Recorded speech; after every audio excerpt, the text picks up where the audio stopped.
Just exactly in Real Talk Radio. What's going on? Good golly, Miss.Molly. How's it going over there? Everything is going great. I can't complain. You know, life is getting a little bit back to normal, getting busy, gigging, working, doing some session work for people. I went in the studio the other day. I was there for about 20 minutes and I made 50 quid.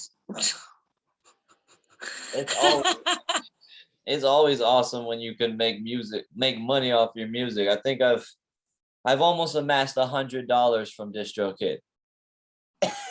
Nice. Well, the thing is, sometimes, like, for a long time, people will say, "Here, can you do this track?" And I'll be like, "Yeah," and then I'm like, "I need to get paid for this," so that's what I've started doing. Yeah, you got to. With some people. There's some collaborations that, you know, it's just a dream and it's a lesson and it's progression. But there are some situations where it's literally come, lay down the vocals and leave. So I'm charging now. Yeah, you got to, man. And the reason for the unmasking is because I know you on a very personal level, but not everybody out there does, man. And for you guys that don't know, I've done more than a couple collaborations with Miss.Molly, from Golden Hearts to Unwritten Love Letters to there's another one I'm thinking. Oh my goodness, Adam and Eve. Adam versus Eve.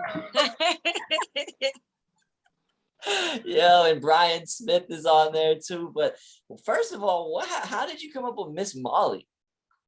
So it started with my band, MS.Molly band. And even that, I don't know where that came from. We was just in the car driving around, like, what should we call the band? And we liked it. It was fun and it stuck. And then, so the band, MS.Molly band, is a function band. And so I'd be gigging and people would be like, "So, hi, Molly." And I'd be like, "No, I'm not Molly." And they'd say, like, "Oh, well, who's Molly then?" And I'd be like, "I don't know." So I changed my name on like Instagram to like, "Who the funk is Miss.Molly?" And I started doing all this promo stuff with "Who the funk is Miss.Molly?" And then I even wrote a little story about Miss.Molly is. So yeah, I just came up with that's my name. Let me take over from, you know, my band, because obviously I put a lot of time and effort into promoting the band. So I figure let it just roll on from there. And do you still have this story about who Miss.Molly is? Yeah, I might have to look it up somewhere. Oh, it's definitely saved in like a hard drive or something. Oh man, if you find it, you gotta share it. You gotta share it, man. I will find it and I will share it because it's quite entertaining. No, I would say I've listened to a lot of your work, even all of your old work, which is crazy too, because you always stand out no matter what track you're on, especially on the old work though. It was like, it felt like you were just holding a lot of people up. It was like wow, love that. Yeah, all right, I'll make the song sound good. Don't worry. But I would say there's a lot of diversity when it comes to your craft. I don't know if there's anything that I've heard and thought to myself, I don't think Miss.Molly could get on this. I'm convinced you could even do rock if you wanted. I mean, yeah, do you know what? I think that's one thing that I've always tried to achieve is to not put myself in a box, not necessarily stick to one genre. I guess to start with, that was me finding my way and finding like my sound, because growing up, I was very good at sounding like famous people. So if I sang a song by Mariah Carey or Celine Dion or somebody, I would sound a lot like them. In not in the sense where I could impersonate them, but in the sense that I didn't have my own identity. And then when I started writing, like 20 years ago, 15 years ago, I found my sound. But then I was just, you know, people would come and say, "Can you jump on this track?" And I wouldn't say no, because it's not my genre. Because how do I know what my genre is? You know? So I'd say, yeah, sure, why not? So I did all sorts. So over the year, and then I've just stuck with that. I don't want to put myself in a box. How can you be creative when you're limiting yourself? You can't. You know, you're only creative. You're not creative. So I've done drum and bass, I've done dance, I've done hip hop, I've done rap, I've done everything you can think of. You know, the only things I haven't done is classical and opera, because that I know I couldn't do that kind of Oh stuff. my But God, there was a lady that was in Real Talk Radio that put a clip of her singing opera, and it was just mind blowing. wow, oh, wow. I instantly felt like we all got fancier. I was just like, yep. We've got an opera singer in the group. We have an opera singer over here. What y'all got Hey. over there?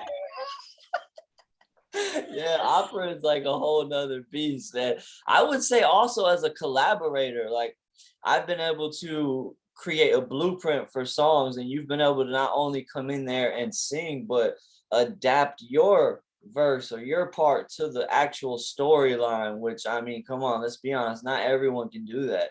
Like you could be making a Yeah. song about stars and somebody goes on there and wants to make their part about dinosaurs, and you're like, what the, how did we get Yeah. from stars to dinosaurs? But you do it in a very unique way, I would say. As a collaborator that has collaborated with a lot of artists, I don't think many can do it better than yourself. So I would have to tip my hat to you on that as well. I have to Well, as I said to you before, we all look at each other as, you must have an amazing backstory and really good experience, but there's always something new that comes along. And when I think our first collaboration, I listened to you and I was like, whoa, this is out of my league. That's what I thought. And then I said to you, send me your lyrics. And then I learned your entire verses because I needed to get into your story. And then a new child was born. Yeah. Yeah, man, for real. And the more and more that I listened from Golden Hearts to each collaboration that we made, I could see the progression in itself as well, which says a lot because you was already way up here. You know what I'm saying? I was like, damn, that is dope, man. And that's the special thing about collaborating people. So if you're out there and you're not collaborating with other people in the family, how are you supposed to create these type of vibes? Exactly. Do you know, you might have seen that I posted a song yesterday which was with Modular 7 Shahid, and I didn't know the other two guys on it. I was just sent a track, can you jump on it? Yeah, no problem. Jumped on it, forgot about it, and then I messaged him a few days ago and was like, oh, whatever happened to that track? And he said it's out, and I was like, well, can you send me a link? So I listened to it, and then I looked up the two artists because, as you probably know about me, if I post anything, I like to tag people, I like to connect with people. So there's these two artists on a track that I have no idea who they are. One of them, I messaged Shahid and was like, can you send me like a link to these people? One of them is like a little bit of a big boy. He's called Mr. Math, Okay. and he's headlined for Sister Sledge. He's headlined for the Jacksons. He's worked with Otis Redding and Otis Redding's son. And I'm looking at this like, because he's amazing. Like when you hear his sound, he's got so much soul. And I just think collaborating is the way forward because you're not only learning from each other and inspired by each other, but also you're connecting with new people as well. Yeah, and with Shahid, he be pulling people out the woodworks. Like I got so many collaborations with people, I don't know who they are. You know what I'm saying? I've never spoken to these people, but Shahid sends you a blueprint and you're like, yeah, that sounds good, man. I'm gonna jump on it. Yeah. Yeah, and that's all it takes, isn't it? You hear something you like and you're like, definitely want to be involved. Don't know the details, have no idea about the story behind this track or who's on it, but I want to be on it because I like the sound of it. Yeah, man. And then, man, my music, I could say just for myself, and I'm gonna ask how you felt about it. My music from before joining the Real Talk Radio family to where it's at now, it's night and day, man. It's just, what do you feel about that? Yeah, I agree. I think, being part of the Real Talk, remember when I first joined, I just removed any other group that was music related. I was just like, these other groups are an absolute waste of time. Like Real Talk, and it's remained the same, which I was worried. I thought, the busier it becomes, the less able admin can stay on top of what's going on, and it can just get, I've seen it happen a lot. I've seen admin just go, we can't be dealing with this anymore, so we're just going to let it do what it's doing, and it just becomes a heap of spam. Whereas Real Talk is still to this day, and it must have been what, a year, maybe longer. Yeah, I think we're almost coming up on a year. Okay, so a year on, and it's the same. You can post in the group, and people it's like a family. Everyone's talking to you, everyone's acknowledging. People actually take the time and listen, you know, instead of spamming your posts and just like me, because Oh my that God. doesn't get you anywhere. It doesn't get you ego, anywhere. the big heads walking around. I'm the best Yeah. musician artist in the entire world. Like, come on, man. You ain't got no place in this home. You got to go somewhere else, man. We humble ourselves. We like to work We do. together because the Yeah. fact of the matter is we truly are stronger together. Like when you listen to Adam and Eve, you know, with all of the working pieces from Brian Yeba to Shaheed to Brian Smith to you to me, man, that thing is just amazing. I don't know, like I don't even know how we haven't submitted it more places, but that's an entirely different conversation. But yeah. So you just had a Yeah. song come out. What is it called? Because I didn't even hear it. What with Shaheed? Yeah. In Need of You. I It's need it. lovely. I'm really pleased with it, actually. It sounds fantastic. Everybody on it has done a really good job. See, I'm gonna have to check that out, man. You got any other new songs coming up? Yeah, I mean, I've been working on a few things in the background. I haven't been, the last few months, I haven't been very creative. I haven't been writing much. I've been learning to play the steel pan drum. I'm learning piano. Yeah, I've been going to steel pan lessons and stuff. So I'm doing more of the practical side of music at the moment. I'm learning things and I'm loving it, actually. But I haven't been hugely creative, but there's quite a few songs in the background that are just, you know, with other people that everyone's working on and doing stuff. So there's always something new coming from me. And you're It's just when. yeah, and it's MS.Molly on all platforms, right?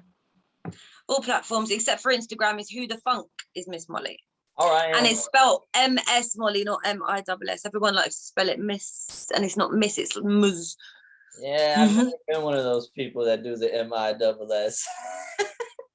Yeah, and what was that? Oh, when did you know? I know that you even come from a musical background yourselves, but like, when did you know, like, okay, this is, and more importantly, I know you were just having a turmoil battle within yourself with self-conflict as to whether you were going to continue on this path. So you should tell us a Yeah. little bit about how did you know you were going to be making music?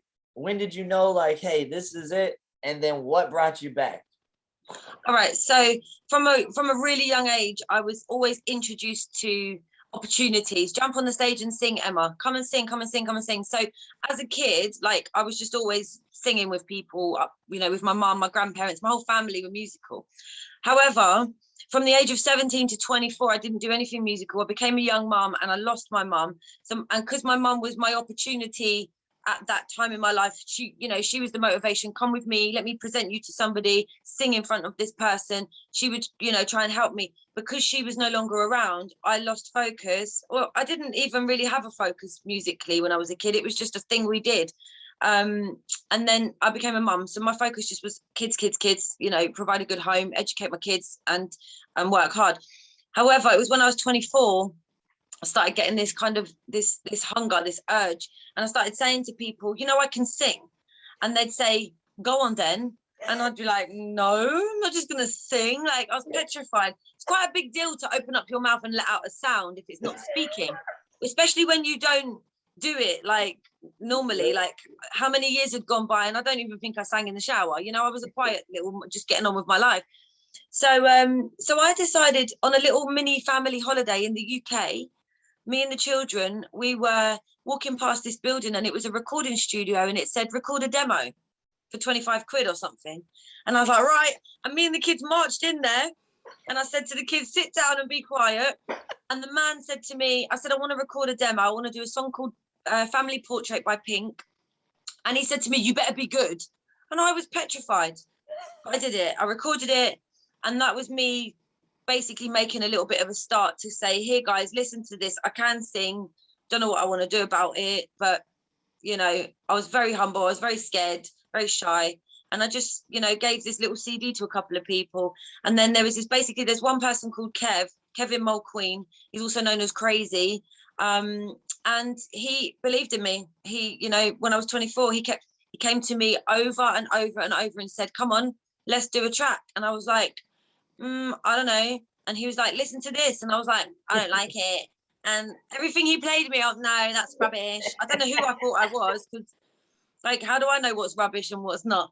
So, and then we decided to write a track like as a bit of a piss take, because I said to him, all you ever write about is girls. Like, and you got nothing else to write about. And he was like, what are you talking about? So we did a really cheesy track. I'll have to find it somewhere and share it with the world, because it's funny. And it's actually a good song. Like, it's really cheesy though. So we recorded that. And then basically from there, you know, you kind of share stuff with people, and then they say, oh, come, you know, let's do a song together. And so I spent about 10 years I got my little studio set up at home, and I just would record. As soon as I got in from work, I'd sort the kids out, sort the dinner out, sort the house out, and get my headphones on. So I did that for many, many years. So Crazy was the turning point. Absolutely. Shout out to Crazy, man. Yeah, man. He was so right. much love for this guy, because I was quite difficult, and you know, to this day he'll say, oh my God, Emma, you're such a dickhead. But like, we love each other. He's like my brother. I love him to bits, and I'm really, really, I'll never forget how he just had absolute faith in me, and even when I didn't. That's So, man, because that's hard to find, you know, people that genuinely do believe and have faith in you. And when you find it, it makes you question things, because you're like, how can this person believe so much in me and I don't? You know what I'm right? saying? And then that is a monumental turning point. But then you were battling some conflict within your own mind. I remember you put a post not too long ago. So what brought you back, or what? I guess, no, I don't think, obviously with lockdown, we've had, you know, not much going on. And I think as we came out of lockdown, my band was like, should we start gigging again? And I was like, no. And they said, why? And I was like, I can't be bothered with that. It's not part of my life anymore. Do I want it back? It's a crazy, hectic lifestyle. And so we sat down, we had a meeting, and we've agreed that someone else is going to take control of all of that crap that goes with, you know, getting a cover band out there. So I was like, right, okay, but I just lost my mojo. Then what it was being creative. I spent so much of lockdown writing songs. I had songs coming out of my ears. It was ridiculous. And you know, I'm not a perfectionist. If I'm honest, I can be like, oh well, that song's not completely finished, but I'm finished with it, so therefore it's done. You know, yeah. And I just started feeling like, what am I doing? I'm nearly 40. I'm not necessarily chasing dreams in the sense of I want fame, but what I do want is something good enough where people say, without being pressured and without being pushed and without me ramming it down their throat, people just love it. And it goes, you know, people want to share, they want to share it. Yes. You know, but unfortunately, without a big audience, you can't rely on your friends and family for that stuff. And I don't expect what I do to be everyone's cup of tea. I do expect them to give it a minute and listen. Because of my versatility, you're not going to get the same thing every time. It's always going to be brand new. It's always going to be a completely different vibe. So, you know, hear it. And if you like it, share it. And don't just share, make a comment about it. Because, you know, if I just shared a link and didn't say, guys, you have to listen to this because I love it and it's amazing, you're probably not going to pay any attention to it. Crazy. So, you know, like I say, I think we all go through our ups and downs where we're just like, I don't know what I'm doing with my life, but I think I spent the last month or so just learning how to be a little bit easier on myself and appreciate what I've got, which I do anyway. But I think we have blips in life where we start, you know, I need more, and I don't know what it is that I need or how I'm going to get it, but I need more. And I think I've spent a lot of my life doing that, and it's a bit of a waste. I need to just be in the moment, appreciate the moment. I'm gonna start meditating, start doing yoga, you know, slow down a little bit and breathe and enjoy it and enjoy. It. Yes, it's the ambition thing though, right? Like, we're always wanting the next, like, you know, you get a blog written about you, cool, what's next? You know what I'm saying? Just as soon as it happens is as soon as you forget. It's like, do you know what? I don't personally, like, I have a little routine, you know, I finish a song, I have my little routine, I'm going to share it, I'm going to do X, Y, and Z, and then I move on with my life because I can't obsess over this shit. And I am content, but I think what it is with me, my discipline in life is money. I need money. And every month for the last 22 years since I became a parent, I have a lot of responsibility, a lot of outgoings. You know, I don't just live in a room. I have a whole house. I have cats, a car, kids. Like there's a lot that I have to worry about. So every month, and I am ambitious in the sense, like I think like an entrepreneur, like I'm always like, I could make 20 grand a month, but I don't know how. You know, I don't want 3 grand a month, 4 grand. I want, you know, a lot. I want to be able to plan next year's holidays and know that my kids are going to be financially secure. So I think a lot of the time I'm putting myself under financial pressure. Yeah, that So I'm always trying to be productive. and that's probably one of the biggest combatants of a dream, right? Financial pressure, It financial really pressure, is. and time. You know, those two things really can take the dream out of somebody. But every now and then we get that twinkle back in our eyes, and our souls are set back on fire. But I could certainly understand that as well. So people understand Miss.Molly is a person, not just an artist name, you know what I mean? So when you're listening to her music, you're listening to that person's heart and soul, and years of work have gone into this, and people don't even understand under the slightest comprehension how much work goes into each and every song. They really just don't. And No. yeah, as an artist, it gets to the point where it's like, we're not gonna beg you to listen. We're not gonna No. beg you to share. This music is dope. It's brain food, it's heart food, it's soul food. And if you want any of those things for your own self evolution, you should listen to Miss.Molly's music. So that's how I'm ending this segment. Hey. Nice. Yeah, we had to get a little real on you guys out there, because we're dreamers, but we're more than that, man. We're people too, man, and we put a lot into this. So 2 minutes of your time will give us a smile for the total duration of a day, at least. Yeah. Well, Yeah, it's so true. do you have anything to say to the Real Talk Radio world before we sign out of here? You know, I think Real Talk has it's given a lot of us life, especially through, you know, all the restrictions and, you know, not being able to necessarily meet people and network and continue to grow. So you know, thank you to everyone who's been so supportive. You know, there's a few people that actually know who I am, which is nice. Do you know what I mean? There'll be comments like, oh, I knew that was Miss.Molly when I heard the voice. And I'm just like, oh, it gives you life, and it kind of makes me, it helps me to remain determined and hopeful, I guess. So yeah, man, so much love to the family, and I'm gonna, you know, send love right back, because that's what it's all about. It is, man. And don't you forget, there's people in America that know about Miss.Molly. Yeah, man. I'm coming to see you. I'm coming. As soon as they stop being arseholes about traveling and blackmailing us with injections and shit, I'm coming. I know, man. I know. That's a whole nother segment, man. We're gonna talk about that shit. Yeah.